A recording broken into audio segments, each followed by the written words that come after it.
Hello everyone, welcome back.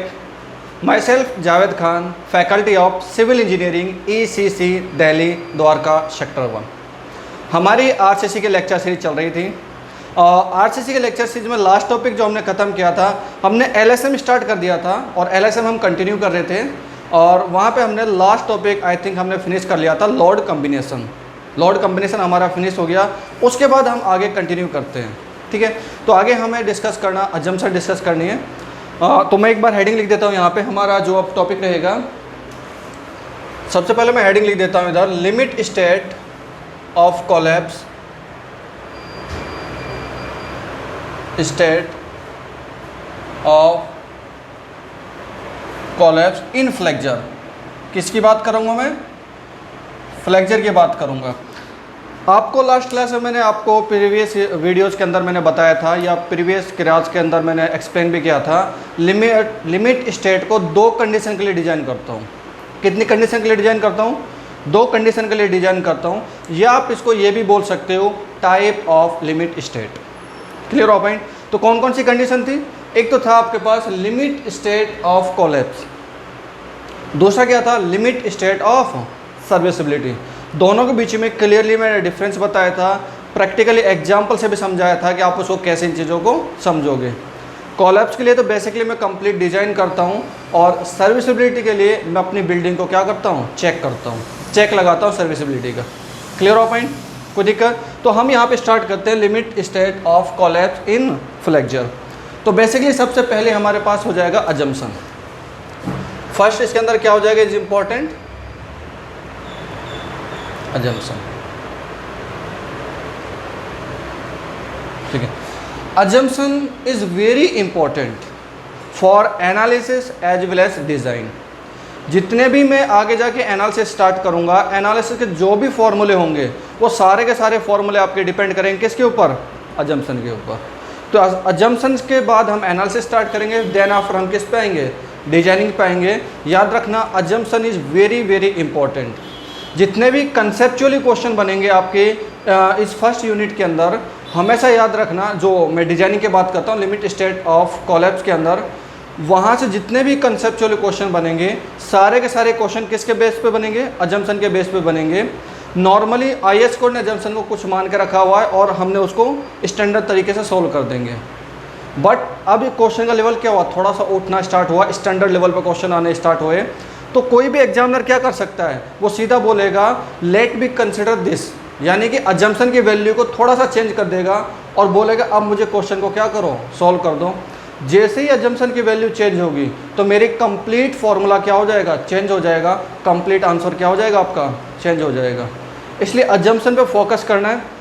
जितने भी फार्मूले मैं आगे ड्राइव करूँगा सारे के सारे किसके बेस पे ड्राइव करूँगा? अजम्पशन के बेस पे। क्लियर हो पॉइंट? कोई दिक्कत? जैसे चेंज कैसे कर सकता है अजम्पशन के अंदर? देखो ध्यान से, प्रैक्टिकल समझने की कोशिश करो। अजम्पशन में कोई भी डाटा था, फॉर एग्जांपल रेक्टेंगुलर से लेके आपने आईएएस कोड ने उसको रेक्टेंगुलर माना था और उसको मतलब हमने उसके बेस पे फॉर्मूला ड्राइव कर लिया। बट एग्जामिनर क्या बोलेगा? इस रेक्टेंगुलर की जगह ट्रेंगुलर मान के चलो, इस रेक्टेंगुलर की जगह क्या मान के चलो? ट्रेंगुलर मान के चलो, और फिर उसके बिहाफ पे क्या करो? अपना क्वेश्चन को सोल्व कर दो। और गेट में ऐसे क्वेश्चन बहुत सारे आ चुके हैं, कंसेप्चुअली क्वेश्चन जिनको बोलते हैं। ठीक है, इसलिए रटना नहीं है, अजम्पशन को डिटेल में समझना है, क्योंकि पूरी थ्योरी पूरी एनालिसिस मेरी किस पे डिपेंड करती है? अजम्पशन पे। क्लियर हो पॉइंट? तो अच्छे से समझेंगे, प्रैक्टिकल समझने की कोशिश करेंगे और हर एक पॉइंट को डिटेल में समझेंगे। अजम्पशन का सबसे पहला पॉइंट होगा मेरे पास, फर्स्ट अजम्पशन जिसको आप बोल सकते हो। पहले अजम्पशन क्या है? Plane section. प्लेन सेक्शन मैं ये मार्कर थोड़ा चेंज कर लेता हूँ। आई होप कि ये वीडियो में क्लियर नहीं दिख रहा होगा, थोड़ा डार्क ले लेता हूँ। यस, फर्स्ट अजम्पशन क्या है जो आपने कॉलेज से पढ़ते आ रहे हो? Plane section remains plane, section remains plane before and after bending. यही पढ़ते आ रहे हो? Remains plane before and after bending. ठीक है, मैं इसको पार्सलेट कर देता हूँ, दो अलग अलग पार्ट में इसको डिवाइड कर देता हूँ। चलिए यहाँ पे देखिएगा ध्यान से। बेसिकली मैंने अजम्पशन लिख दिया आपको, plane section remains plane before and after bending. ये बेसिक अजम्पशन होते थे, सबसे इंपॉर्टेंट अजम्पशन होते सिविल इंजीनियरिंग के, क्योंकि आप जब सिविल इंजीनियरिंग अप्लाइड साइंस से पहली बार जब आप सिविल इंजीनियरिंग की साइड आते हो, डिग्री हो या डिप्लोमा हो, तो आप वहाँ पे एक सब्जेक्ट होता है जिसको बोलते हो आप सोम करके, कहीं कहीं पे इसको आप स्टोस करके भी सुनते हो, कहीं कहीं पे आप इसको मोस करके भी सुनते हो, अलग अलग नाम से इसको जाना जाता है। क्लियर हो पॉइंट? जो सोम होता है आपका, ठीक है, तो सोम के अंदर पहली जो आपके अजम्पशन आप पढ़ते हो वो क्या होता है, plane section remains plane before and after bending. ठीक है, बहुत जगह आपका ये अजम्पशन यूज की जाती है, इसलिए कॉलेज के अंदर ने आपने एक गाना गाया होगा, plane section remains plane before and after bending, याद सभी को होगा। लेकिन अब हम बात करते हैं कंपटीशन एग्जाम के अंदर, इस अजम्पशन के अंदर से क्वेश्चन, कई सारे क्वेश्चन क्या होते हैं, क्रिएट होते हैं, बनते हैं कि अजम्पशन कहना क्या चाहती है, इस अजम्पशन का मतलब क्या है, उसको समझेंगे हम अपनी इस क्लास के अंदर। क्लियर हो पॉइंट? सिर्फ अजम्पशन नहीं, उसको डिटेल में भी जाएंगे कि ये अजम्पशन कहना क्या चाहती है। तो इसको समझने के लिए देखिएगा ध्यान से। अजम्पशन बोलती है आपके पास सेक्शन क्या है, प्लेन है। बेंडिंग से पहले भी सेक्शन क्या है आपका, प्लेन है, और बेंडिंग के बाद भी सेक्शन क्या है आपका, प्लेन है। तो एक मैंने यहाँ पे एक रेक्टेंगुलर बीम बना लिया, या रेक्टेंगुलर सेक्शन आप बोल दो। मैंने यहाँ पे क्या लिया, एक रेक्टेंगुलर सेक्शन ले लिया, ये वाला simply supported rectangular section. Clear हो पॉइंट? और मुझे एक चीज़ पता है कि यहाँ पे आपका क्या होगा, न्यूट्रल एक्सिस होगा। कहीं पे क्या लाई करेगा, न्यूट्रल एक्सिस लाई करेगा। न्यूट्रल एक्सिस के ऊपर क्या होता है आपका, कंप्रेशन होता है। न्यूट्रल एक्सिस के नीचे क्या होता है, टेंशन होता है। अब बहुत सारे बच्चे कंफ्यूज होंगे, सारी न्यूट्रल एक्सिस क्या होता है। न्यूट्रल एक्सिस, पॉइंट समझ में आ रहा है, न्यूट्रल एक्सिस। और न्यूट्रल का मतलब क्या, देखो ध्यान से। जब भी फॉर एग्जांपल आपके पास बीम है, ये आप कंसिडर करके चलो, ये क्या आपकी बीम, ऐसे मान के चलो, ठीक है। बीम के ऊपर क्या होगा, जनरल के लिए स्लैब होगा, लोड आएगा। जब मैं इसको ऐसे दबाऊंगा, तो जब दबाऊंगा ना, यहाँ पे क्या होगा, ऐसे बेंड करेगी आपकी। ऊपर वाले पोर्शन पे क्या होगा, कंप्रेस होगा, और नीचे वाले पोर्शन क्या होगा, एक्सटेंड होगा। वहाँ से क्या होगा आपका, टेंशन होगा। अभी डायग्राम में भी दिखाऊंगा, थोड़ा प्रैक्टिकल समझने की कोशिश करो, ठीक है। अब एक ऐसा पॉइंट आएगा जब ऊपर से कंप्रेशन होता जाएगा, कंप्रेशन धीरे धीरे वैल्यू कम होती जाएगी, एक पॉइंट पे 0, फिर उसके बाद टेंशन स्टार्ट होगी। जिस पॉइंट पे ना कंप्रेशन जनरेट हो रहा हो, ना टेंशन जनरेट हो रहा हो, उस पॉइंट को आप बोलोगे न्यूट्रल पॉइंट। उस पॉइंट को क्या बोलोगे आप, न्यूट्रल पॉइंट। और उस एक्सिस को बोलोगे आप न्यूट्रल एक्सिस। इतना पॉइंट समझ में आया? न्यूट्रल एक्सिस वो एक्सिस होती है जिस पे ना तो कंप्रेशन होता है और ना आपका पास टेंशन एक्ट कर रहा हो, ठीक है। उस एक्सिस को आप बोलोगे सिंपल लैंग्वेज में न्यूट्रल एक्सिस। न्यूट्रल एक्सिस से ऊपर, सिंपली सपोर्टेड बीम के ऊपर क्या कंडीशन में, ऊपर कंप्रेशन होता है, नीचे क्या होगा आपका, टेंशन होगा, ठीक है। डिटेल में अब चलेंगे आगे हम इस पर। मैं मान के चल रहा हूँ कि इसके ऊपर क्या लग गया, ऊपर आपका ने यूडीएल लोड लगा दिया। ये मैंने क्या लगा दिया, यूडीएल लोड अप्लाई कर दिया। जब लोड ऊपर से आएगा तो वो क्या करेगा, कुछ ना कुछ बेंड करने के स्टार्ट करेगी आपकी बीम। चलिए मान लेते हैं आपकी बीम कुछ इस तरह से बेंड कर रही है। ये क्या किया आपने, बीम आपकी यहाँ पे मैं इसको ऐसे बना देता हूँ, ये आपकी बीम क्या करेगी, बेंड करेगी, ठीक है। तो यहाँ पे भी कुछ ना कुछ न्यूट्रल एक्सिस होगा, और न्यूट्रल एक्सिस अब इस बार इस तरह शिफ्ट हो जाएगा। क्लियर हो पॉइंट? तो ये भी क्या हो गया आपका, न्यूट्रल एक्सिस हो गया। अब आप वापस अजम्पशन पे डिटेल में समझेंगे, बहुत अच्छा समझेंगे, क्योंकि अजम्पशन अगर आपने अच्छे से समझ लिया ना, आपको आरसीसी के अंदर एनालिसिस इतना आसान हो जाएगा, बहुत आसान हो जाएगा। क्योंकि एनालिसिस के जो भी फॉर्मूले आपको पता है अजम्पशन से बनते हैं, इसलिए अजम्पशन इंपॉर्टेंट। देखो, plane section remains plane before and after bending. ये बिफोर बेंडिंग के डायग्राम बना दिया, मैंने आफ्टर बेंडिंग का डायग्राम बना दिया। दोनों सेक्शन क्या प्लेन दिखाई दे रहे हैं इनका? अगर दोनों सेक्शन प्लेन नहीं दिखाई दे रहे, प्लेन नहीं है, तो इसका मतलब मेरी अजम्पशन क्या है, फेल है। भाई अजम्पशन तो क्या कहती है, आपका plane section remains plane before and after bending. फिर ये कौन सा सेक्शन की बात करें, ये इंपॉर्टेंट चीज़ होती है। कौन से सेक्शन की बात करते हैं, याद रखना, जब इस सेक्शन में बात होता है वो होता है क्रॉस सेक्शन की बात कर रही होती है। मतलब आपके इस वाले सेक्शन की बात कर रहे हो, किस वाले सेक्शन की, जो ये वाला सेक्शन है ना, ये क्रॉस सेक्शन की बात हो रही है। क्रॉस सेक्शन आपके पास बेंडिंग से पहले जैसा था, बेंडिंग के बाद भी क्या हो, वैसा हो। पहले ऐसे था, पहले क्या था, ऐसे देखो, ऐसे था, अब ऐसा हो गया, टिल्ट हो गया। लेकिन ये अभी भी क्या है, प्लेन है। क्लियर हो पॉइंट? अभी भी क्या है, वो प्लेन है। कहीं से भी काट के देखोगे आपको क्या मिलेगा, वो प्लेन मिलेगा। पॉइंट पहला क्लियर हो गया।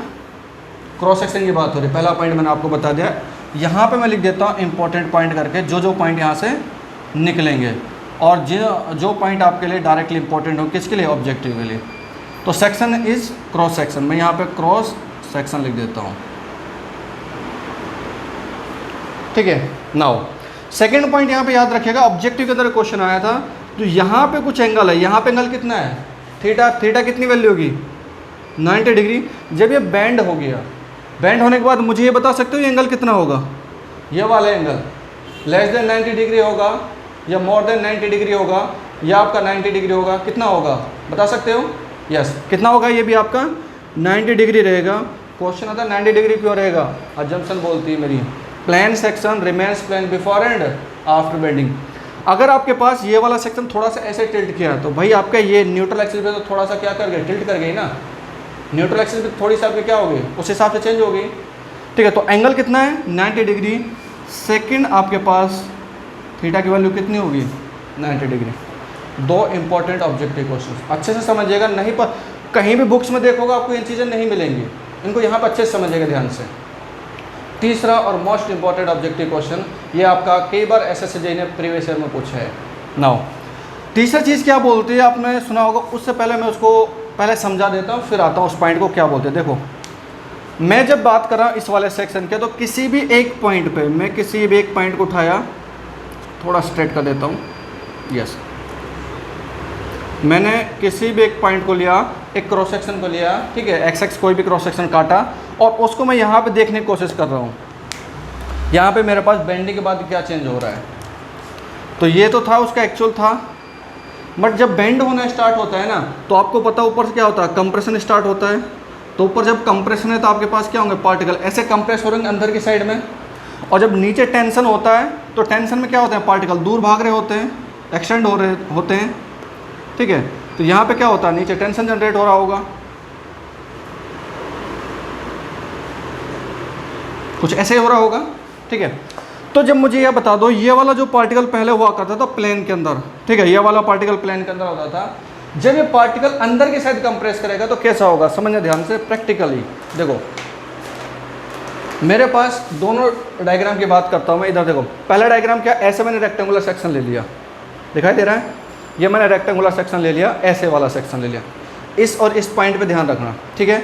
बेंडिंग से पहले ऐसे था, बेंडिंग के बाद कैसे हो गए, समझ में आ रहा है, बेंडिंग से पहले ऐसे था, स्ट्रेट था, बेंडिंग के बाद ऐसे हो गया, यानी कि यहाँ पे ऐसे क्या हो गया, ऐसे बेंड कर गया, ऊपर से क्या होगा, कंप्रेस हुआ, नीचे क्या हुआ, टेंशन हुआ। देखना ध्यान से, यहाँ और यहाँ पे आप फोकस करो, इन दोनों पॉइंट पे फोकस करो। देखो जब यहाँ पे था पहले बेंड हुआ, ऐसे हो गया, यानी कि यहाँ से यहाँ तक हो गया, क्या कंप्रेस और अंदर की साइड में पार्टिकल शिफ्ट हो गए, समझना, समझ में आ रहा है। नाउ जो ये वाला पॉइंट था पहले ऐसे था, फिर क्या हुआ, ऐसे हुआ, यानी कि ये पॉइंट यहाँ से यहाँ चला गया, क्या यहाँ से यहाँ, देखो ये था, ठीक है, यानी ये पार्टिकल यहाँ से यहाँ आया और ये पार्टिकल यहाँ से यहाँ शिफ्ट हो गया। इसको देखिएगा ध्यान से, इससे क्या चेंज होता है, ये इंपॉर्टेंट चीज़ होती है। ये पार्टिकल मेरा यहाँ पे शिफ्ट हो गया, ऊपर वाला पार्टिकल जो यहाँ पे पार्टिकल था वो कहाँ शिफ्ट हो गया, यहाँ शिफ्ट हो जाएगा, और न्यूट्रल एक्सिस का पार्टिकल वहीं पे रहेगा। फिर टेंशन में ये पार्टिकल यहाँ शिफ्ट हो गया, ये पार्टिकल यहाँ शिफ्ट हो गया, ये वाला पार्टिकल यहाँ शिफ्ट हो गया। और जब आप इनको एक लाइन से मिलाओगे ना, इन सब को लाइन से मिलाओगे तो आपको लाइन कौन सी मिलेगी, स्ट्रेट लाइन मिलेगी। कैसी लाइन मिलेगी आपको, स्ट्रेट लाइन मिलेगी। कहीं पे भी कोई भी एक्सेस काट के देख लेना, हमेशा ये लाइन आपको क्या मिलेगी, स्ट्रेट मिलेगी, जिसको आप बोल सकते हो क्या, लीनियर। पॉइंट समझ में आ रहा है, इज मोस्ट इंपॉर्टेंट पॉइंट, ये समझ में आ रहा है कि नहीं। दोबारा फिर से देख लेना, ऐसा हुआ, ऐसे किया, ये पार्टिकल शिफ्ट करके अंदर की साइड में, यहाँ पे काटो, यहाँ पे एक्सिस काटो, और ये आपका पास कौन सा डायग्राम बन गया, ये डायग्राम बन गया स्ट्रेन डायग्राम। तो यहाँ पे लिख सकते हो आप, strain diagram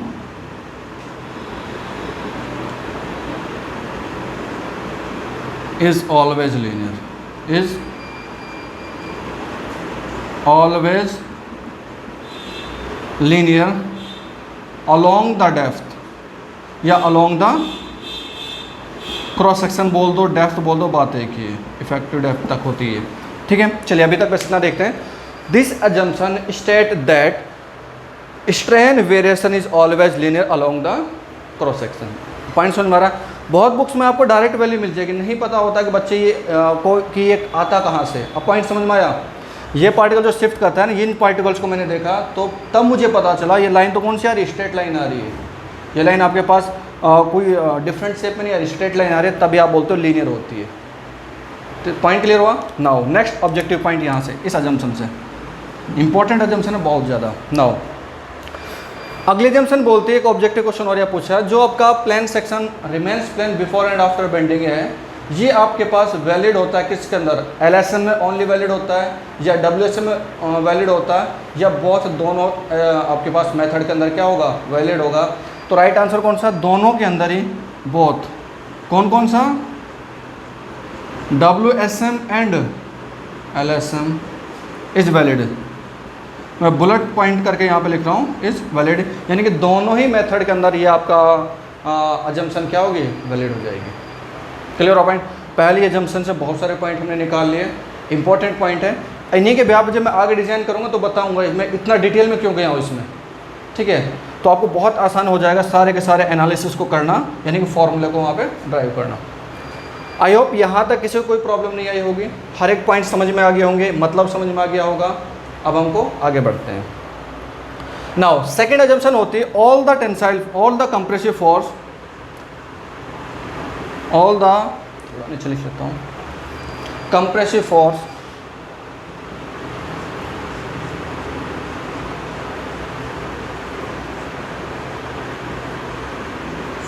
are taken by, या कंप्रेसिव स्ट्रेस लिख देता हूँ directly, all the compressive stress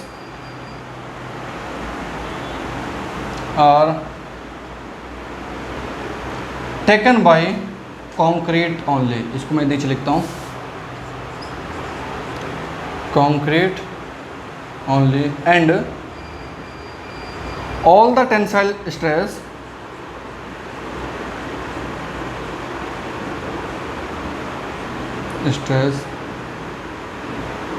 are taken by steel only, are taken by steel only. मतलब क्या है, देखो ध्यान से, यहाँ पे जितना भी मेरा कंप्रेसिव स्ट्रेस आएगा उसके लिए ओनली कंक्रीट आपकी क्या होगी, रिस्पॉन्सिबल होगी। यानी न्यूट्रल एक्सिस से ऊपर के बाद जो कंप्रेसिव स्ट्रेस यहाँ पे आएगा, क्योंकि नीचे तो आपका टेंसाइल स्ट्रेस जनरेट हो जाता है, ठीक है। तो इस कंप्रेसिव स्ट्रेस के लिए जो भी आप डिज़ाइन करोगे सिर्फ कंक्रीट को डिज़ाइन करोगे। पॉइंट समझ, अजम्पशन बोलती है जितना भी टेंसाइल स्ट्रेस आएगा, यानी न्यूट्रल एक्सिस के नीचे की बात हो रही है क्या, जितना भी टेंसाइल स्ट्रेस आएगा उसके लिए आप ओनली डिज़ाइन करो किसको, रीइंफोर्समेंट को, यानी स्टील को डिज़ाइन करोगे। पॉइंट समझ में आ रहा है, कोई दिक्कत। हमेशा याद रखना, जहाँ पे कंप्रेसिव स्ट्रेस की बात है सीधा दिमाग में ना कंक्रीट की बात हो रही है, जहाँ पे टेंसाइल स्ट्रेस की बात है सीधा दिमाग में लेके आना स्टील की बात हो रही है इन जनरल केस में। क्लियर हो पॉइंट, कोई दिक्कत ना हो। अब आप बोलोगे सर हमने जब लास्ट में जब प्रॉपर्टी पढ़ी थी कंक्रीट की, तो हमने एक चीज़ भी तो पढ़ी थी कि tensile strength of concrete is approximate 7% to 15% of its compressive strength.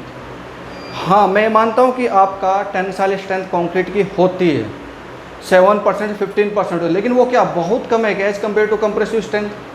जब बहुत कम होती है तो आपका IS कोड उसको क्या कर देता है, नेगलेक्ट कर देता है। बोला कि जो टेंशन में कंक्रीट है ना, उसके लिए मुझे टेंशन में मुझे कंक्रीट को डिज़ाइन करना ही नहीं है, सिर्फ और सिर्फ डिज़ाइन करूँगा किसके लिए, स्टील को, जो यहाँ पर रीइंफोर्समेंट में प्रोवाइड करूँगा।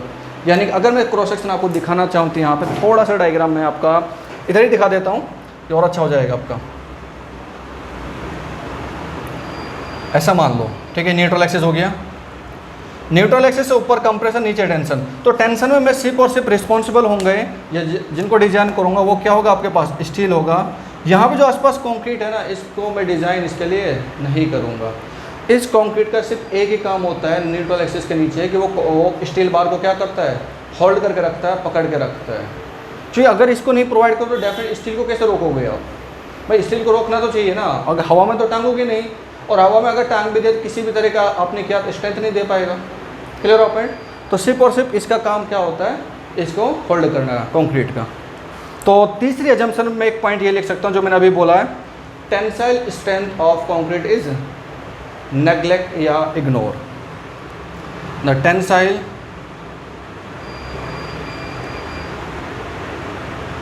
Strength of concrete is ignore. ठीक है, उसको मैं यहाँ पे कंसिडर करके नहीं चलूँगा। आई होप तीनों अजम्पशन आपको क्लियर हो गई होंगी, किसी में कोई डाउट नहीं हो, कोई दिक्कत नहीं होगा। अब हम आगे बढ़ते हैं, नेक्स्ट आगे हम बढ़ते हैं फोर्थ अजम्पशन पे जी। अब अजम्पशन नंबर फोर्थ क्या वो मैं लिख देता हूँ यहाँ पे, मैक्सिमम या अल्टीमेट, दोनों बात एक ही है, ठीक है। मैक्सिमम बढ़ जाए या अल्टीमेट बढ़ जाए, बात एक ही है। Maximum strain in concrete, maximum strain in concrete at the outermost compression fiber, outermost compression fiber, outermost compression fiber should be taken as, should be taken as 0.0035, कितना होता है 0.0035 इन बेंडिंग। ये लास्ट लाइन ध्यान, ये लास्ट वर्ड ध्यान रखना, किसकी बात हो रही है, इन बेंडिंग, ये इंपॉर्टेंट चीज़ है, ठीक है। बहुत बार ऑब्जेक्टिव के अंदर क्वेश्चन पूछा गया है, हमेशा आपसे क्वेश्चन पूछा जाता है कि आपका आउटर मोस्ट कंप्रेशन फाइबर, पहले तो इसको प्रैक्टिकल समझने की कोशिश करो। देखो वापस आता हूँ मैं यहाँ पे, ये मेरे पास कंक्रीट है, इस कंक्रीट ब्लॉक का आउटर मोस्ट फाइबर कौन सा हो गया, ये वाला फाइबर हो गया, ये वाला फाइबर हो गया, ये ऊपर वाला फाइबर होगा आउटर मोस्ट कंप्रेशन फाइबर बोलता हूँ इसको, नीचे वाला फाइबर को बोलूँगा outer most tensile fibre. Clear हो पॉइंट? तो बात किसकी हो रही है, कंप्रेशन फाइबर की। तो इसका सिंपल सा मतलब क्या, कंप्रेशन की बात हो रही है तो कंक्रीट की बात हो रही है, और कंक्रीट के लिए जो मैक्सिमम से मैक्सिमम स्ट्रेन माना गया वो होता है 0.0035 इन बेंडिंग। क्लियर हो पॉइंट? बेंडिंग के अंदर ध्यान रखना, इसलिए हम बीम के स्लैब के अंदर इसको लेके चलते हैं। लेकिन जब कॉलम आएगा, कॉलम कौन सा होता है, कंप्रेशन मेंबर होता है। क्लियर हो पॉइंट? तो वहाँ पे वैल्यू चेंज हो जाएगी। कैसे चेंज होगी मैं बताऊंगा जब कॉलम हम डिस्कस करेंगे कि कॉलम के लिए वो वैल्यू कितनी होती है। क्लियर हो पॉइंट? कोई दिक्कत ना हो। इसके बाद नेक्स्ट अभी इसका डायग्राम बनाता हूँ मैं, तो फिफ्थ अजम्पशन पर आ जाता हूँ, तो वहीं पर क्लियर कर दूँगा। फिफ्थ नंबर अजम्पशन हो जाएगी आपकी स्ट्रेस स्ट्रेन डायग्राम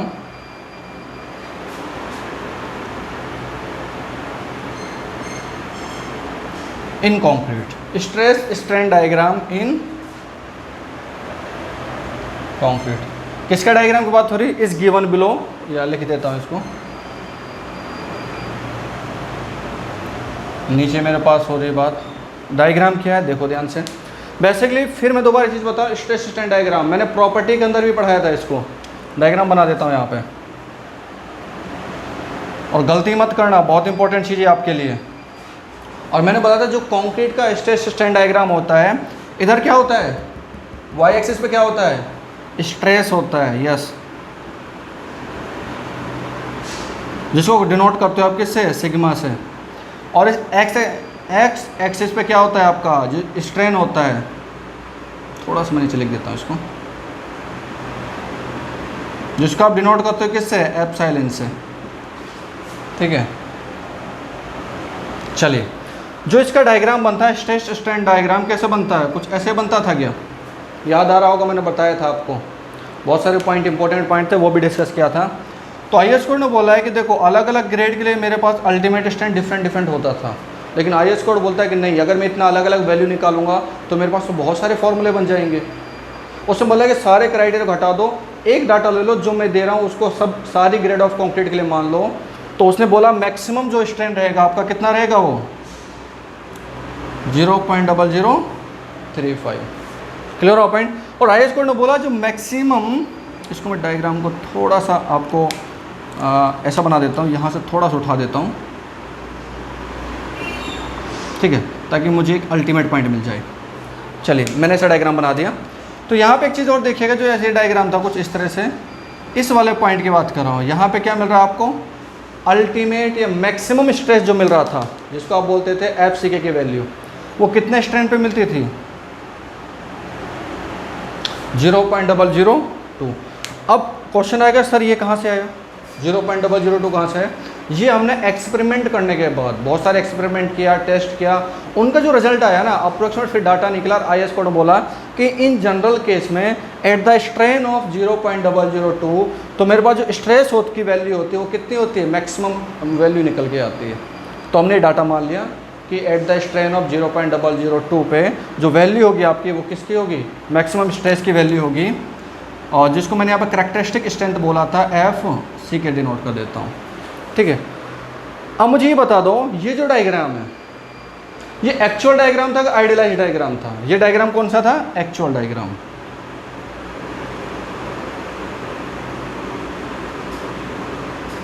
ठीक है, अब IS कोड बोलता है कि यहाँ पे पैराबोलिक आ रहा है, लीनियर आ रहा है, फिर कर्व बन रहे हैं, तो हमारे स्टूडेंट को क्या होगा ना, प्रॉब्लम हो जाएगी इसको आगे जाके एनालिसिस करने के लिए, फार्मूला क्रिएट करने के लिए पैराबोलिक का फार्मूला लगाना पड़ेगा, बहुत सारी चीज़ें करनी होंगी। तो फिर IS कोड आता है, IS कोड बोलता है कि इसको सिंप्लीफाई करो, हमें डायग्राम बिल्कुल पसंद नहीं आ रहा, हमें क्या करना है, सिंपल डायग्राम करना है, ताकि हमारा बच्चे आसानी से समझ जाए और अच्छे से क्या करें, अपनी डिजाइनिंग कर लें। ठीक है, तो फिर इन्होंने क्या डायग्राम बनाया, IS कोड ने डायग्राम बना दिया कुछ इस तरह से, और ये इस तरह की स्ट्रेट लाइन दी है। बोला कि जहाँ पे मेरे पास मैक्सिमम स्ट्रेस था, मुझे स्ट्रेस चाहिए होता था, और वहाँ पे क्या चाहिए होता, स्ट्रेन चाहिए होता था, सीधा वैल्यू। इसके बाद की वैल्यू को मुझे कोई नीड नहीं थी, तो उसने बोला क्यों ना इसको मैं स्ट्रेट लाइन कर दूँ। क्या कर दूँ मैं, स्ट्रेट लाइन कर दूँ, और आपके पास मैक्सिमम स्ट्रेन की वैल्यू 0.0035, इधर आपको पता है स्ट्रेस होता है, और इधर आपको पता है क्या होता है, स्ट्रेन होता है, जिसको आप एप्सिलॉन बोलते हो। क्लियर हो पॉइंट, कोई दिक्कत? चलिए अब देखिए ध्यान से, इज इम्पॉर्टेंट, ये डायग्राम कौन सा डायग्राम होता है, आइडियलाइज्ड डायग्राम, या कहीं पे आपको आइडियलाइज्ड डायग्राम मेंशन ना हो तो लिखा आएगा as per IS code. As per IS code के अकॉर्डिंग जो डायग्राम होता है वो भी कौन सा होता है, यही होता है। इसलिए जनरल स्टूडेंट ने जो डायग्राम देखा था, कौन सा डायग्राम देखा था, ये वाला डायग्राम देखा था। क्लियर हो पॉइंट? अब इन दो डायग्राम, दोनों सही डायग्राम है, क्वेश्चन कैसे पूछा जाएगा और गलती होने के चांसेस क्या होते हैं, अब सुनना ध्यान से, फोकस करना इधर अब। ठीक है, क्योंकि इंपॉर्टेंट चीज़ें बता रहा हूँ, क्वेश्चन बता रहा हूँ ऑब्जेक्टिव का। The stress strain diagram in concrete should B, question समझ में आया? The stress strain diagram in concrete should B. Option first में दे रहा हूँ मैं, यहाँ पे ऑप्शन लिख देता हूँ, छोटा करके लिख देता हूँ, क्योंकि मैं ऑप्शन दे रहा हूँ आपको। मैं इसको यहीं पे लिख देता हूँ ऑप्शन फर्स्ट करके। ऑप्शन फर्स्ट लिख रहा हूँ शॉर्ट टाइम में, हॉल पैराबोलिक, समझ लेना इसको, हॉल पैराबोलिक। ठीक है, सेकंड ऑप्शन दे रहा हूँ मैं आपके पास, हॉल का मतलब क्या होता है, पूरा लीनियर। ठीक है, थर्ड ऑप्शन देता हूँ मैं आपके पास, आपको पैराबोलिक, देन उसके बाद क्या होगा आपके पास, लीनियर, और फोर्थ ऑप्शन देता हूँ आपके पास लीनियर देन पैराबोलिक। समझ में आ रहे होंगे सारे पॉइंट? ठीक है, दोबारा क्वेश्चन सुनो, stress strain diagram in concrete should B, क्या रहेगा, पूरा पैराबोलिक रहेगा, पूरा लीनियर रहेगा, या पहले पैराबोलिक रहेगा उसके बाद क्या होगा, लीनियर हो जाएगा, या लीनियर हो जाएगा उसके बाद क्या होगा, पैराबोलिक होगा। कौन सा ऑप्शन करेक्ट है, कौन सा ऑप्शन करेक्ट है जी? तो सबसे आपका जो राइट आंसर कौन सा हो जाएगा, हॉल पैराबोलिक। कन्फ्यूज हो गए कि हमने तो सर पढ़ा था पैराबोलिक और लीनियर होता है, हमें तो यही पढ़ाया गया था। ठीक है, ये भी सही है। अब सुना ध्यान से, क्वेश्चन की दूसरी लैंग्वेज, अभी तक मैंने क्या बोला था, stress strain diagram in concrete. अब मैं दूसरा क्वेश्चन क्रिएट कर रहा हूँ, क्वेश्चन ऑप्शन अभी भी ये सेम रहेंगे। इन आइडियलाइज्ड डायग्राम, पहले मेंशन कर दिया मैं, in idealized diagram stress strain curve of concrete should be, कितना हो जाएगा? अब आपका आंसर आ जाएगा, आइडियलाइज्ड डायग्राम की बात कर रहा है तो मतलब इसकी बात कर रहा है पैराबोलिक और लीनियर। दो अलग अलग कंडीशन पे दो अलग अलग आपके पास क्या आ रहे हैं, ऑप्शन आ रहे हैं। क्वेश्चन की लैंग्वेज से पकड़ना पड़ेगा आपको, कहीं पे मेंशन नहीं होगा कि एक्चुअल डायग्राम बताओ, ये एज पर IS कोड के अकॉर्डिंग डायग्राम बताओ। क्लियर हो पॉइंट? अगर उसने कुछ भी मेंशन नहीं किया, सीधा लिख दिया stress strain diagram of concrete, तो याद रखना वो एक्चुअल डायग्राम की बात कर रहा है। एक्चुअल डायग्राम को इन जनरल केस में पैराबोलिक मान के चलता हूँ। हालांकि आपको मैंने ये भी लिखा है इनिशियल पोर्शन क्या होता है, थोड़ा लीनियर होता है, बट इन जनरल केस में क्या मानता हूँ, इसको पैराबोलिक मान के चलता हूँ। अगर उसने मेंशन कर दिया as per IS code diagram या इन आइडियलाइज्ड डायग्राम, एसएससी जेईई ने क्वेश्चन दिया होता है इन आइडियल डायग्राम, और क्योंकि बच्चों ने सब ज़्यादा यही डायग्राम देखा होता है, इस बार कुछ चांसेस है ये वाला ऑप्शन आने की, यानी कि इस वाले क्वेश्चन से एक्चुअल डायग्राम से क्वेश्चन आने की। पॉइंट समझ में आया? एक्चुअल क्या था, IAS कोड ने उसको क्या कर दिया, चेंज कर दिया। याद रहा ऐसी कन्फ्यूजन आपको वहाँ पे हुई जब मैंने बोला था partial factor of safety of concrete कितना होता था, ठीक है, कितना होता था partial factor of safety of concrete, yes 1.5, क्योंकि पार्शियल वर्ड आ गया तो LSM की बात हो रही है। अगर सीधा पूछता factor of safety of concrete किसकी बात होती है, WSM की बात होती है। क्लियर हो पॉइंट? तो ये छोटी छोटी चीज़ों को ना ध्यान रखिएगा, इसलिए मिस्टेक होती है और यहाँ पे गलती होने के चांसेस बहुत सारे होते हैं। कभी क्वेश्चन हमेशा आपको क्वेश्चन के लैंग्वेज से क्वेश्चन को पकड़ना होगा, अच्छा मेरा क्वेश्चन इसके अकॉर्डिंग बात हो कर रहा है, ठीक है। एग्जामिनर का माइंड सेटअप का पढ़ना बहुत ज़रूरी है, उसने क्या सोच के पेपर बनाया। आई होप यहाँ तक कोई दिक्कत, आगे बढ़ें। मैं इसको इरेज कर देता हूँ, आप एक बार स्क्रीनशॉट ले लीजिएगा सारे पॉइंट का। चलिए मैं इसको इरेज कर देता हूँ। नेक्स्ट 5th एजम्पशन हो चुकी है मेरे पास। नेक्स्ट जो आपके पास 6ठे नंबर की एजम्पशन आएगी वो लिख लेते हैं।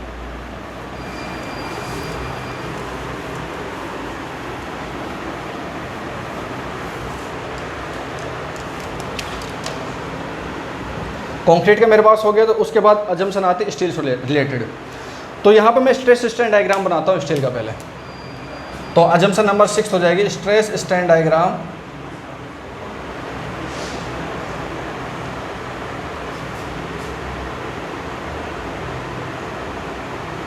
Stress strain diagram in steel is given by, of steel या इन स्टील इज गिवन बाय क्या होती है।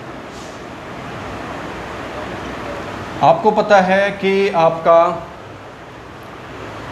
इज गिवन बिलो लिख लो, इज गिवन आर लिख लो, कुछ भी लिख सकते हो आप, ठीक है। चलिए आपको पता है जो मेरे पास स्टील होता है, मैं स्टील को अलग अलग ग्रेड के लिए यूज करता हूँ। बेसिकली 3 ग्रेड होती हैं, Fe 250, Fe 415 और Fe 500। इसके बाद मुझे एक चीज़ और पता है कि मेरे पास वहाँ पे जो टाइप ऑफ स्टील की बात करूँगा, एक होती है माइल्ड स्टील, दूसरी कौन सी होती है आपकी HYST बार। क्लियर हो पॉइंट? तो दोनों को यहाँ पे देखता हूँ। सबसे पहले मैं डायग्राम बनाता हूँ, सबसे पहले बात करूँ किसकी, माइल्ड स्टील की। और ये डायग्राम मैं आपको लास्ट क्लास में दिखा चुका हूँ, एक बार दोबारा देख लेते हैं क्योंकि अजम्पशन ने चेंज किया था सारी वैल्यू को। छोटा सा डायग्राम बना देता हूँ। माइल्ड स्टील आपने पढ़ा होगा, कुछ ऐसा पढ़ा होगा कॉलेज के अंदर, सॉम में ऐसे पढ़ा होगा। अलग अलग डिफरेंट पॉइंट आपको बता दिए होंगे। लीनियर पॉइंट होता है, ये आपके पास इलास्टिक पॉइंट हो गया, आपके प्लास्टिक पॉइंट हो गया, upper yield point, lower yield point, breaking point, आपको बहुत सारे अल्टीमेट पॉइंट, बहुत सारे पॉइंट आपको मिल गए होंगे। इस साइड आपके पास क्या होता है, स्ट्रेस, और इस साइड क्या हो गया आपके पास, स्ट्रेन होता है। एक चीज़ मैंने बोला था, अगर माइल्ड स्टील है तो स्ट्रेस इसकी आपके पास जो करेक्टरिस्टिक स्ट्रेंथ होगी कितनी होगी, Fe 250 ग्रेड का होता है। तो जो Fe 250 कहाँ की वैल्यू होती है, आपको मैंने बताया था लोअर यील्ड पॉइंट की वैल्यू होती है। क्लियर पॉइंट क्या होती है आपकी, लोअर यील्ड पॉइंट की। ये जो डायग्राम था कौन सा डायग्राम था आपका, एक्चुअल डायग्राम। अब मैं डायग्राम बनाता हूँ कौन सा, आइडियलाइज्ड डायग्राम या as per IAS code diagram. जब मैं आइडियलाइज्ड डायग्राम बनाऊंगा तो आपका कुछ ऐसा बन जाएगा। देखो यहाँ से ऐसे जाके, और मैंने क्या कर दिया, स्ट्रेट कर दिया। स्ट्रेट कहाँ से क्या, देखो यहाँ से यहाँ तक मेरे पास लाइन क्या थी, लीनियर थी। IAS कोड बोलता है बाकी चीज़ों की मेरे को ज़रूरत नहीं है, मुझे तो अपनी स्ट्रेंथ चाहिए होती है जिसको मैं Fy की वैल्यू बोलता हूँ। और यहाँ पर है तो क्यों ना इस पूरी लाइन को मैं स्ट्रेट कर दूँ, भाई मुझे तो स्ट्रेस चाहिए होती है। और स्ट्रेस की यहाँ पे जो वैल्यू होती है वो कितनी होती है, Fy characteristic strength of steel. और यहाँ पे क्या होता है आपका, स्ट्रेन होता है एप्सिलॉन। इधर आपके पास क्या होगा, इस साइड सिग्मा। चलिए ठीक है, ये जो डायग्राम बना ये कौन सा बना, करेक्टरिस्टिक डायग्राम।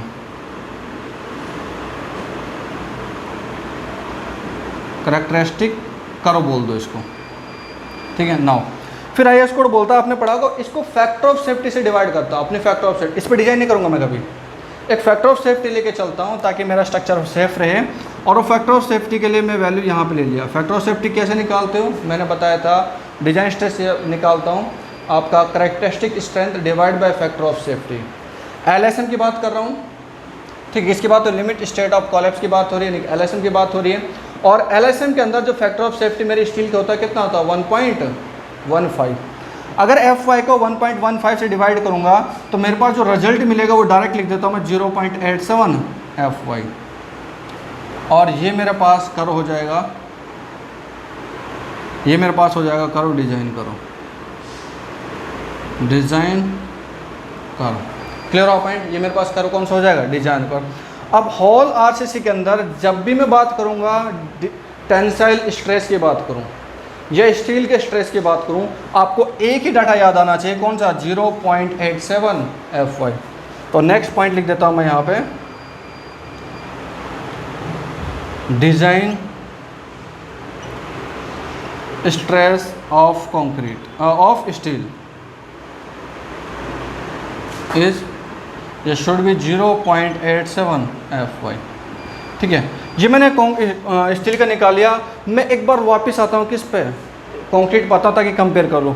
स्टील का तो मैंने बोल दिया 0.87 Fy।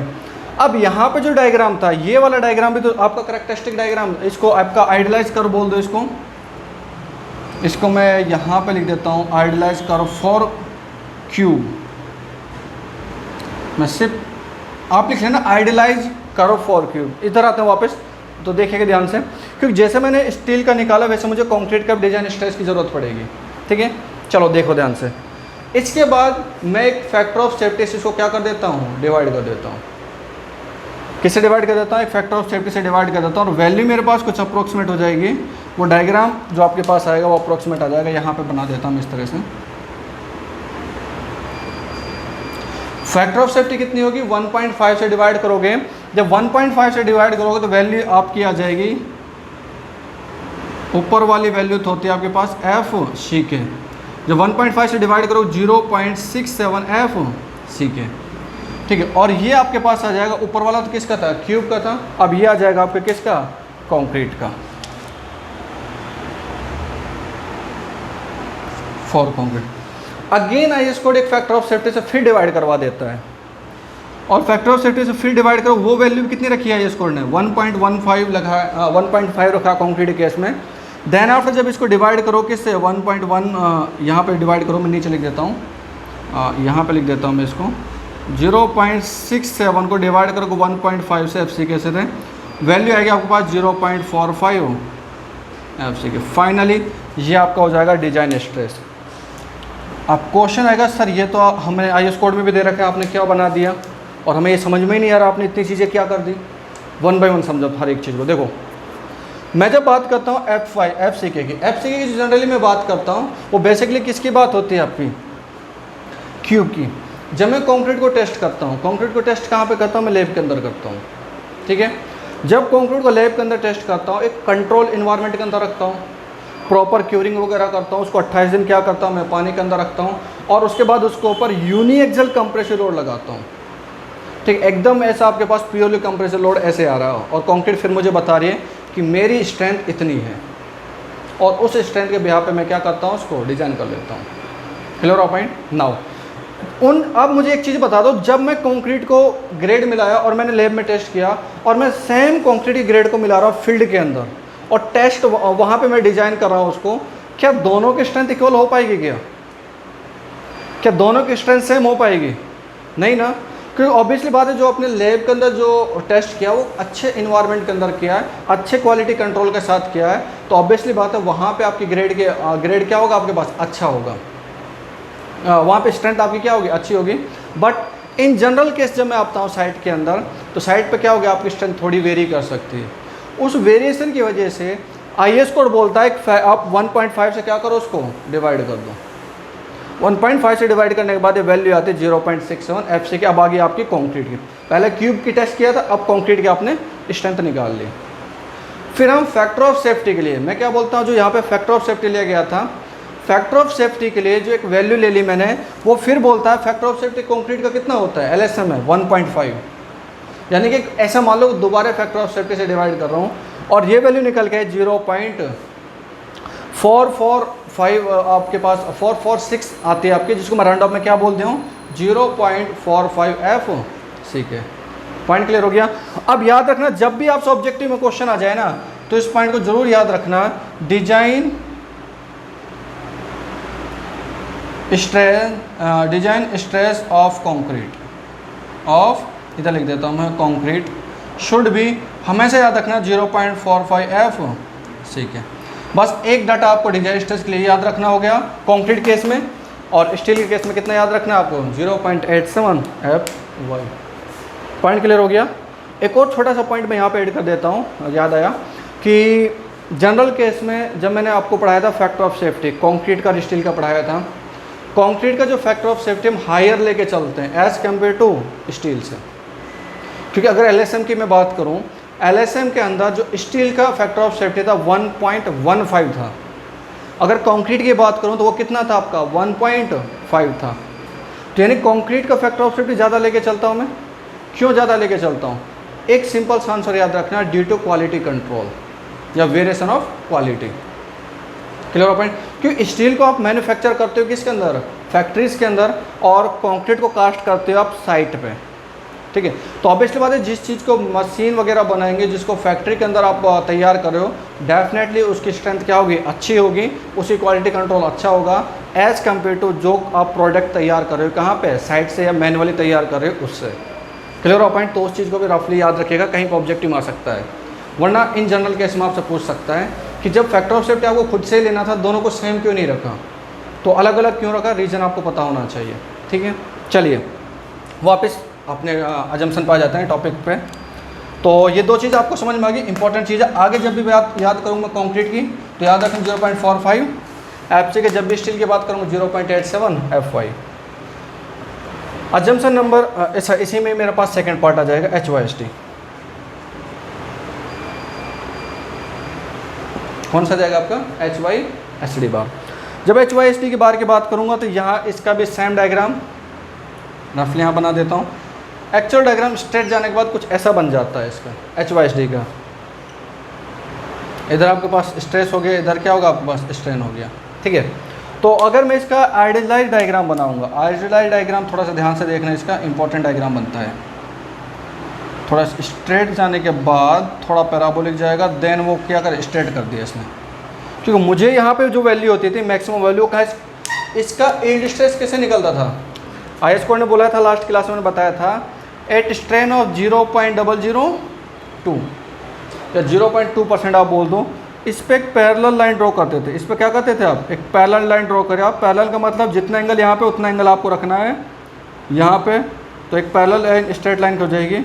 जहाँ पे भी मीट करेगा वो आपके पास वैल्यू हो जाएगी किसकी, FY की, ठीक है। और देन आफ्टर इसको स्ट्रेट कर दो, क्योंकि बाकी चीज़ से मुझे ज़रूरत नहीं थी, इसलिए मेरे पास यहाँ पे जो वैल्यू आई किसकी वैल्यू आई थी, FY की वैल्यू आई। फिर मैं इसको फैक्टर ऑफ सेफ्टी से लिए, क्योंकि मुझे स्ट्रेस कितना लेना होता है 0.87, तो मैं यहीं पे एक वैल्यू मेंशन कर देता हूँ, ये वाले इस तरह से, यहाँ पे इस तरह किया, और ये मेरे पास क्या होगा, डिज़ाइन कर लिख देता हूँ छोटे से मैं, ऊपर करैक्टरिस्टिक करो, डिज़ाइन करो, वैल्यू आपके पास आ जाएगा 0 पॉइंट, कितने वैल्यू हो जाएगी इसकी 0.87 FY। पॉइंट क्लियर हुआ, कोई दिक्कत? चलिए तो यहाँ पे देखिएगा ध्यान से, तो ये जो वैल्यू निकली नहीं, इसकी वैल्यू निकली, तो ऑब्वियसली बात है, इसको थोड़ा सा मैं स्ट्रेट लाइन यहाँ से ले लेता हूँ, थोड़ा सा मैं इसको वेरी करा देता हूँ आपको। 0.002 पे एक लाइन ड्रॉ करा, मैं मार्कर चेंज करता हूँ, और ये लाइन मेरे पास कुछ ऐसे जा रही थी, ऐसे जा रही थी यहाँ पे, ठीक है। यहाँ पे यहाँ तक हो गया, और इसके बाद यहाँ से जो लाइन आएगी नीचे, इसको थोड़ा सा ध्यान देना, इधर मेरे पास स्ट्रेस हो जाएगा और इधर मेरे पास क्या होगा, स्ट्रेन हो जाएगा, एप्सिलॉन जिसको बोलूँगा, ठीक है। मैं नाम देता हूँ OAB, ठीक है। अब मुझे एक चीज़ बता दो, यहाँ से लेके यहाँ तक का जो स्ट्रेन होगा, ये वैल्यू कितनी देता हूँ मैं 0.002। टोटल स्ट्रेन की अगर मैं बात करूँ, टोटल स्ट्रेन मेरे पास यहाँ से यहाँ तक हो रहा होगा स्ट्रेस के 0.87 FY स्ट्रेस के लिए। टोटल स्ट्रेन क्या है, यहाँ से फिर ड्रॉ करोगे तो ये वाला है ना टोटल स्ट्रेन, तो मैं लिख देता हूँ टोटल स्ट्रेन, ठीक है। और टोटल स्ट्रेन जब आप यहीं पे मैं निकाल देता हूँ, टोटल स्ट्रेन कितना हो गया, OB हो गया, कितना हो जाएगा, OA प्लस में कितना हो जाएगा आपके पास AB,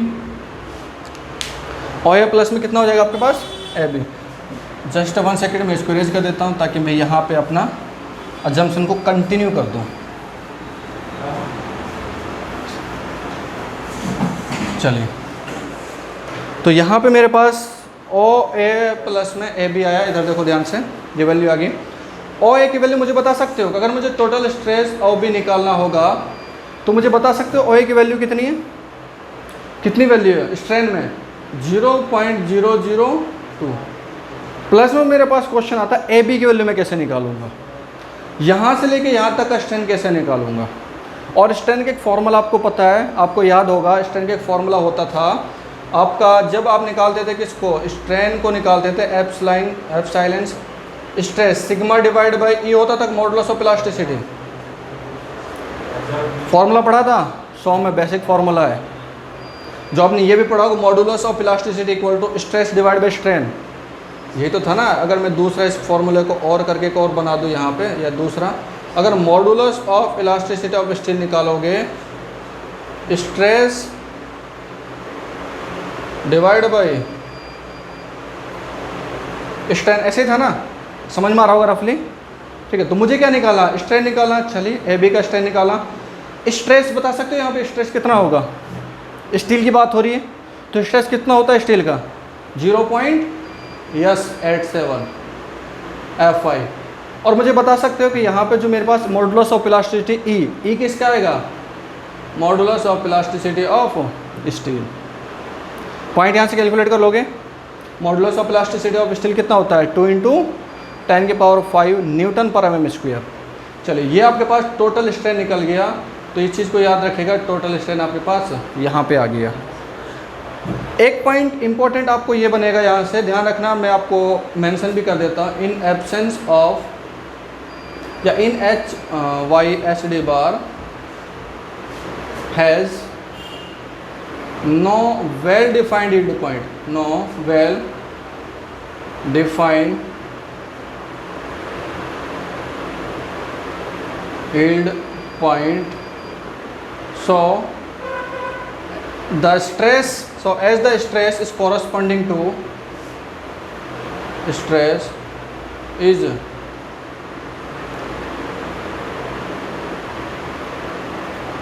corresponding to at the stress is corresponding to 0.002 strain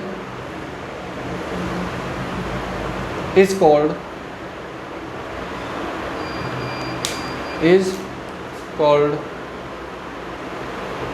proof is called 0.2% proof stress। ये आपको ऑब्जेक्टिव मिल जाता है 0.2% प्रूफ स्ट्रेस। इंपॉर्टेंट चीज़ है, ध्यान रखना। मैंने आपको बताया भी था कि IS कोड क्या बोलता है, इसको मैंने क्या है प्रूफ किया है, तो प्रूफ क्या, तो वो वैल्यू लिख दिया 0.2% ऑफ प्रूफ स्ट्रेस। क्लियर हो पॉइंट, कोई दिक्कत? आई होप यहाँ तक सब कुछ क्लियर चल रहा होगा, सबको डिटेल में समझ में आ रहा होगा। इनका यूज हम अभी करेंगे जब हम एनालिसिस पाएंगे। नाउ नेक्स्ट पॉइंट, और यहाँ पे देखिएगा, जब मैंने आपको बताया था कि मैक्सिमम या अल्टीमेट स्ट्रेन कॉन्क्रीट का पढ़ाया था, कितना होता है 0.002 होता है। ऐसे स्टील का भी निकालना है मुझे, maximum strain in tensile reinforcement लिख देता हूँ मैं, tensile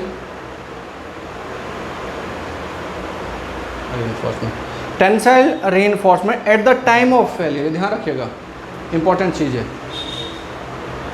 at the time of failure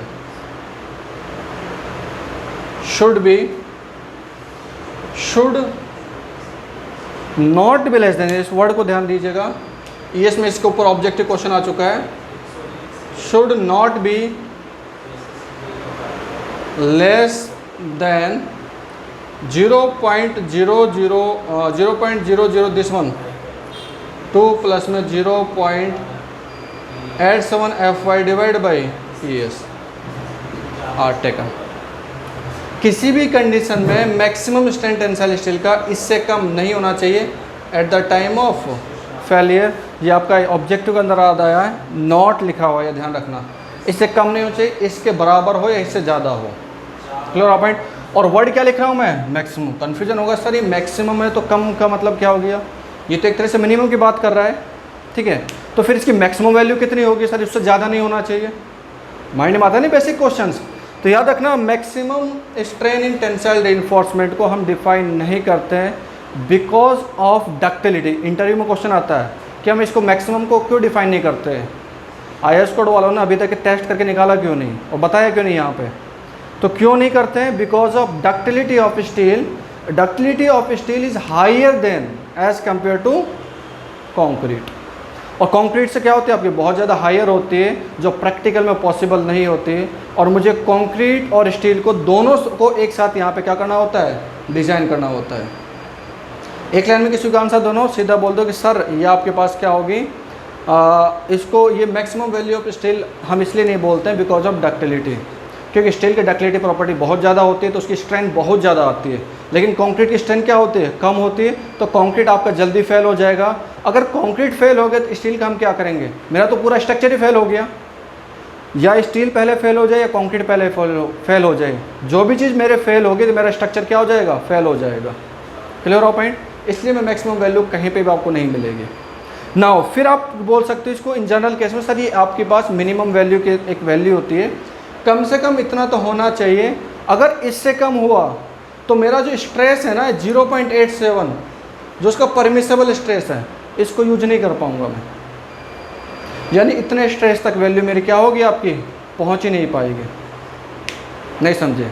practical समझते हैं। देखो प्रैक्टिकल एग्जांपल लेते हैं। हाँ, इसी का मार्कर को देखो ध्यान से, कहना क्या चाहता है, मिनिमम की कंडीशन कम से कम इतना स्ट्रेन आपका होना चाहिए। देखो प्रैक्टिकल थोड़ा ऐसे एग्जाम मैंने कोई भी मेंबर यहाँ पे रखा और आपने लोड लिया, निकल गया। दोबारा देखो, आपने थोड़ा सा फोर्स किया, खिंच गया। समझ मारा? क्या इसकी स्ट्रेंथ यूज हो पाई? हल्का सा स्ट्रेंथ आया और खिंच गया, स्ट्रेंथ यूज हो पाई? नहीं। फिर आपने थोड़ा सा और स्ट्रेंथ दिया, इसको खींचा, निकल गया। क्या अब भी इसकी स्ट्रेंथ यूज हो पा रही है? नहीं। फिर आपने इसको फिक्स किया और फिर धीरे धीरे आप लगा रहे हो। अब इसकी कैपेसिटी से अगर आपने ज़्यादा लोड लगाया, यानी स्ट्रेंथ दिएगा धीरे और फिर क्या होगा, वो फेल होगा। मतलब इसकी कैपेसिटी को यूज करने के लिए, इसकी स्ट्रेंथ को यूज करने के लिए, जो कितनी है 0.87 F5 के लिए, इतना स्ट्रेस का होना कंपलसरी है। जब टाइप ऑफ सेक्शन आएगा ना तब और डिटेल में चलूँगा इन पॉइंट को। तो 3-4 पॉइंट मैंने इंपॉर्टेंट बता दिया आपको, जो आपका क्या होता है इंटरव्यू में बहुत बार आपसे पूछे जाते हैं। ठीक है, एग्जाम में भी आ सकते हैं no doubt, but definitely interview के लिए ज़्यादा प्रोस्पेक्टिव इनमें माना जाता है। एग्जाम में ये क्वेश्चन ज़्यादा पूछा जाता है, ये वाला। ना मेरे ऑलमोस्ट आपके एजम्पशन यहाँ तक आपका ख़त्म हो चुका है। अच्छा, एक चीज़ और ध्यान रखना, यहाँ पे एक चीज़ और मेंशन होगी, बहुत बच्चे कंफ्यूज होंगे, सर जो ये चीज़ आपने निकाली है, ये चीज़ तो आपने HYSD के लिए निकाली है, बट मैं तो माइल्ड स्टील भी यूज करता हूँ। माइल्ड स्टील के लिए अगर मैं ऐसे स्ट्रेंथ की बात करूँ तो भाई यहाँ की बात होगी, वो यहाँ से आगे बात होगी, और यहाँ का स्ट्रेंथ मैं अगर निकालूंगा, मैं इधर थोड़ा सा इसको यहाँ पर कर देता हूँ इस तरह से। ठीक है, देखो ध्यान से, यहाँ पर अगर सर मैं ई की वैल्यू, स्ट्रेस की वैल्यू क्या बोल रहा हूँ मैं, मॉडुलस ऑफ इलास्टिसिटी की वैल्यू क्या होती है मेरी, स्ट्रेस डिवाइड बाई स्ट्रेन होती है। अगर मैं यहाँ से स्ट्रेन निकालूंगा एप्सिलॉन, तो 0.87 F5 divide by ES modulus of elasticity of steel, तो मेरे पास स्ट्रेन की वैल्यू राउंड अप में आएगी 0.00108 तो सर यहाँ पे तो अलग वैल्यू आ रही है, यहाँ पे वैल्यू अलग आ रही है। तो ये जो वैल्यू है क्या सिर्फ माइल्ड स्टील के लिए यूज होगी या दोनों कंडीशन में यूज होगी, या HYSD के लिए फॉर्मूला चेंज हो जाएगा? तो याद रखना कोई फॉर्मूला चेंज नहीं होगा। IAS कोड ने जहाँ पे मेंशन किया अनेबल, तो वहीं पे चीज़ मेंशन भी कर दी फॉर ऑल ग्रेड। यस, यहाँ पे क्या हो जाएगा आपका, फॉर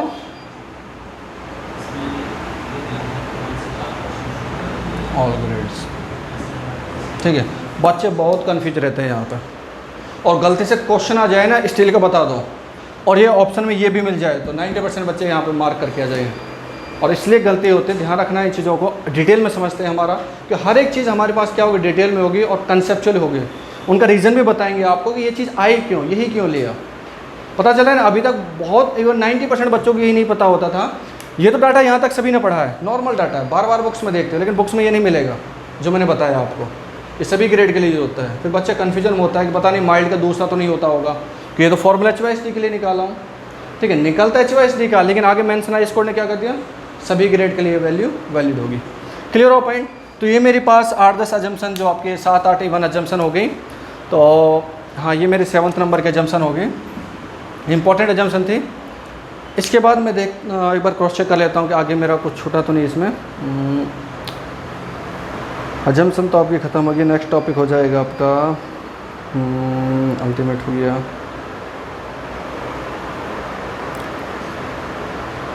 ठीक है, अजम्पशन कंप्लीट। ठीक है, अच्छा इसमें नोट लिख देता हूँ, 2 पॉइंट यहीं पे मैं लिख देता हूँ नोट।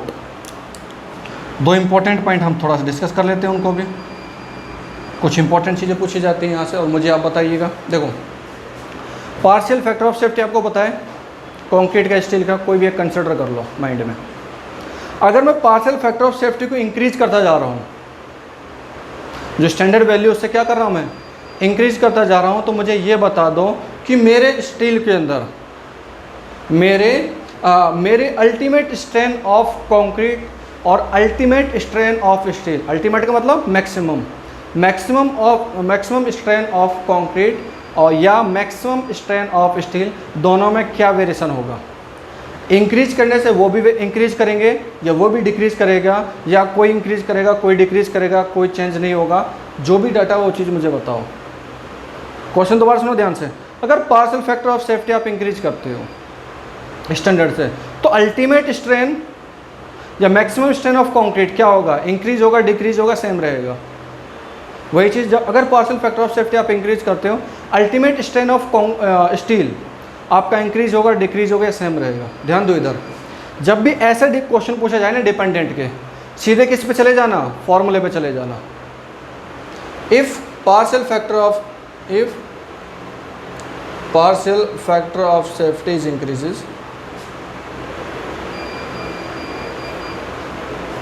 इंक्रीजेज, तो मेरे पास ध्यान देना यहाँ पे, then maximum strain of concrete is, बताओ क्या होगा, रिमेन्स सेम। देखो ध्यान से, जब भी ऐसे क्वेश्चन पूछे जाए डिपेंडेंट का, सीधे फॉर्मूले पे चले जाना। अगर फॉर्मूले के अंदर वो वैल्यू गिवन है तो डिपेंड कर रहा है, और वैल्यू गिवन नहीं है तो डिपेंड नहीं कर रहा। अभी मैं लिख देता हूँ, फिर एक्सप्लेन करूँगा। Maximum strain of concrete is remains same, कोई चेंजेस नहीं होगा, कितना ही बढ़ा दो कितना ही घटा दो।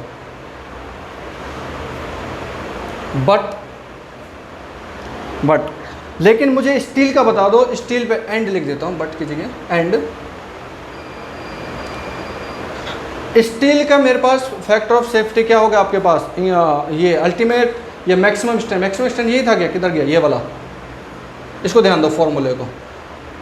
तो ये वाला जो फॉर्मूला था, क्या ये फॉर्मूला क्या है, ये फॉर्मूला कहीं ना कहीं से आपके पास फैक्टर ऑफ सेफ्टी से डिपेंड कर रहा है क्या। अगर इस फॉर्मूले में कहीं पे भी वैल्यू फैक्टर ऑफ सेफ्टी का आपको दिखाई दे रही है तो डिपेंड करेगा, अगर नहीं दिखाई दे तो डिपेंड नहीं करेगा। तो यहाँ पे कहीं दिखाई दे रही है factor of safety, partial factor of safety, yes. आपको पता है ना 0.8785 कैसे आया था, पार्शियल फैक्टर ऑफ सेफ्टी की वजह से ही तो आया था ना। अगर मैं यहाँ पे इसको दूसरा फॉर्मूला लिखना चाहूँ, मैं ऑल ग्रेड को हटा देता हूँ, ठीक है, तो ये चीज़ आप समझ ही गए होंगे। इसको मैं अगर और दूसरा फॉर्मूला लिखना चाहूँ, ये भी तो लिख सकता हूँ मैं, 0.002 प्लस में FY divide by 1.15 into ES। तो ये 1.15 क्या था, पार्शियल फैक्टर ऑफ सेफ्टी। अब मुझे बता दो, partial factor of safety denominator में है, ये अगर इंक्रीज होगी तो अल्टीमेट या मैक्सिमम स्ट्रेंथ क्या होगा आपका, डिक्रीज होगा, यस। तो same and maximum strain in tensile reinforcement या स्टील इज डिक्रीजेज। पॉइंट समझ में आ रहा है, क्योंकि इस पर डिपेंड कर रहा है। और जो मेरा ये वाला कंक्रीट पे डिपेंड नहीं करता, क्योंकि कंक्रीट की वैल्यू डाटा थी 0.0035 थी, इसमें थोड़ी ना कहीं फैक्टर ऑफ सेफ्टी बढ़ाओ घटाओ कोई फ़र्क नहीं पड़ता उससे।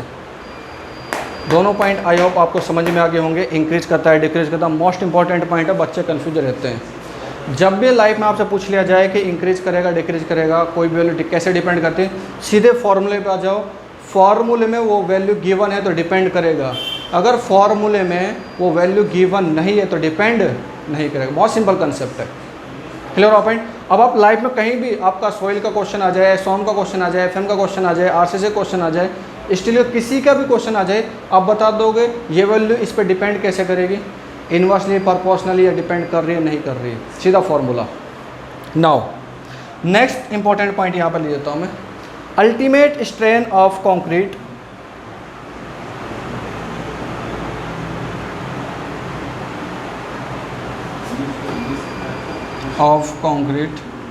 is considered as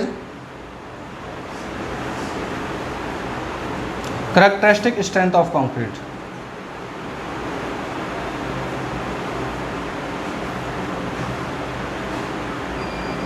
Strength of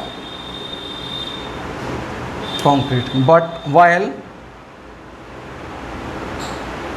yield stress of steel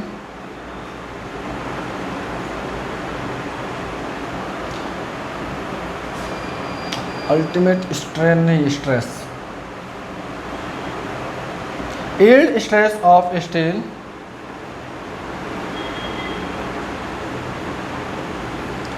is consider as characteristic strength.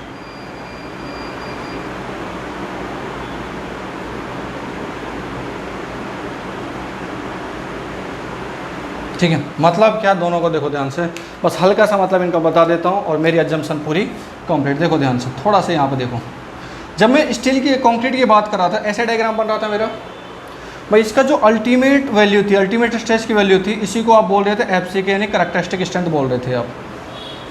Clear हो पॉइंट? लेकिन जब मैं आता हूँ स्टील का डायग्राम बनाता है, स्टील का डायग्राम कुछ ऐसा बनता है, अगर माइल्ड स्टील की बात करूँ, इसका अल्टीमेट स्ट्रेंथ, तो यहाँ अल्टीमेट स्ट्रेस तो ये होता है, बट आप कहाँ का कंसिडर करते हो, यील्ड स्ट्रेस को कंसिडर करते हो, एफ वाई यानी कैरेक्टरिस्टिक स्ट्रेंथ। ठीक है, तो ये दो पॉइंट याद रखना, अल्टीमेट स्ट्रेंथ किसके लिए, कंक्रीट के लिए, और यील्ड स्ट्रेस किसके लिए, स्टील के लिए। ठीक है, क्योंकि यहाँ पे भी वही चीज़ अप्लाई हो जाएगी जो मैंने अभी बताया, ultimate stress of steel is not use because of ductility. Ultimate stress किस क्यों यूज नहीं करता हूँ यहाँ पे, बिकॉज ऑफ डक्टिलिटी की वजह से। स्टील की डक्टिलिटी क्या होती है, बहुत ज़्यादा हायर होती है, और इतना स्ट्रेन जो यहाँ पे स्ट्रेन आएगा प्रैक्टिकल में as a civil engineering project के अंदर वो नॉट पॉसिबल लिख सकते हो। सिविल इंजीनियरिंग प्रोजेक्ट के अंदर इतना स्ट्रेन स्टील का हम नहीं आता, क्योंकि उससे पहले आपकी कंक्रीट क्या हो जाएगी, फेल हो जाएगी। इसलिए हम स्टील को हमेशा डिजाइन करेंगे किसके लिए, यील्ड स्ट्रेस के लिए, तभी वो वैल्यू आपको बार बार मिलेगी, एफ वाई की वैल्यू। यहीं पे डायग्राम में मैंने ये सब दिखाया था, यील्ड का, ना कि यहाँ का यील्ड का, ना कि आपका मैक्सिमम वैल्यू का। क्लियर हो पॉइंट, कोई दिक्कत? ठीक है, आज की एजम्पशन को हम यहीं पे ख़त्म करते हैं। ठीक है, आई होप ये क्लास समझ में आई होगी। जो भी डाउट है, जो भी क्यूरीज है, आप हमारे कमेंट सेक्शन में पुट कर दीजिएगा। ठीक है, thank you for watching. Sir थोड़ा पॉज कीजिएगा, एक टॉपिक कंप्लीट हो गया, दूसरा टॉपिक बंद करके फिर चलाना।